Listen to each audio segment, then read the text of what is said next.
And our guest this week, Dr. Alan Featherstone, the department head, the Department of Ag Economics at K-State. We've talked about farm income and with some of the situations. And Dr. Featherstone, we talk about the market facilitation payments. Those are because of trade issues. At the Risk Profit Conference, you talked an awful lot about that, and other than, I guess, what farmers talk about the weather, the other top topic has been what's going on with trade. When are we going to have some of these markets opened up? Yeah, and certainly trade is an important issue, and in some respects, I think sometimes we lump all of our trade, whether or not it be corn, whether or not it be wheat, whether or not it be soybeans, together.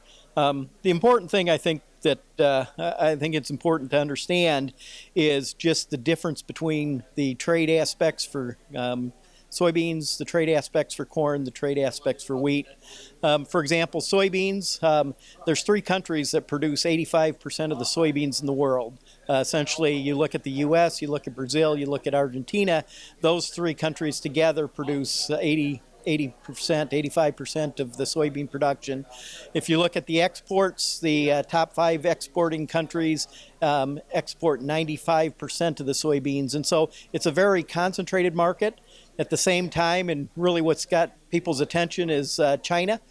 China is importing roughly 62% of the world's soybeans.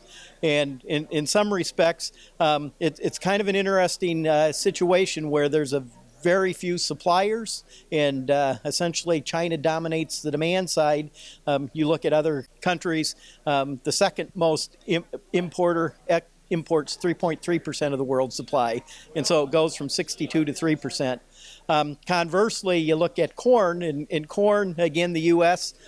Is a major producer, 33% of the world's supply, exports roughly 50% of the world's supply, and being less concentrated. You get to wheat, and that's a very open market and very competitive. For example, the world's largest exporter is Russia, and we can remember back in the 1970s, 1980s, where we were pleased to have this export agreement with Russia where they would take a lot of our wheat, and now they've turned into the number one wheat exporter in the world as opposed to importing. And so the markets are very different. In some respects, I think the geopolitical situation for China is basically between 3 suppliers and 1 demander. And probably where the most issues will have to be thought through is China cannot get all their soybeans from Brazil and Argentina, and they have been importing about 95% of their imports from those 3 countries. And so it certainly is going to be interesting to watch with regards to how those negotiations go, but there could be rearrangement, but it's more of a competitive type thing in terms of who has the economic power with regards to the soybean market. But all those situations, while China is a lot of focus, the USMCA, NAFTA 2.0, whatever you want to call it, we have to make sure that we still have those great relationships with Canada and Mexico, correct? As the basis? Absolutely. In terms of, if you look at the corn market, the number 2 importer in the world of corn is Mexico. The number 1 importer of corn is Japan. And so if you let USMCA and go back to difficult trade relationships with Japan and Mexico, that's certainly going to be problematic. You look at wheat, again, Mexico's a fairly big wheat importer.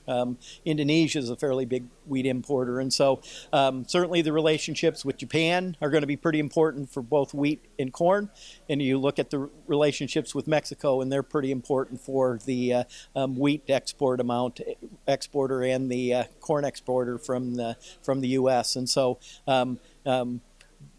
all 3 of those agreements, China, USMCA, and the agreements with Japan, are very important. Probably one of the things that's on the rise is Vietnam, and this is one of the reasons why TPP, there's some concern with regards to the fact that has we're not participating in that as a country, and that Vietnam, I believe, is now the fourth leading importer of corn in the world, with essentially taking 4.4% of the world's imports. And so very dynamic, but all of those agreements are certainly important as we look for the future of trade with U.S. commodities. Dr. Featherstone, always great. Thanks for your insight. Thank you. Dr. Alan Featherstone, director of the head of the Ag Economics Department here at K-State, has joined us. Stay with us. More coming up.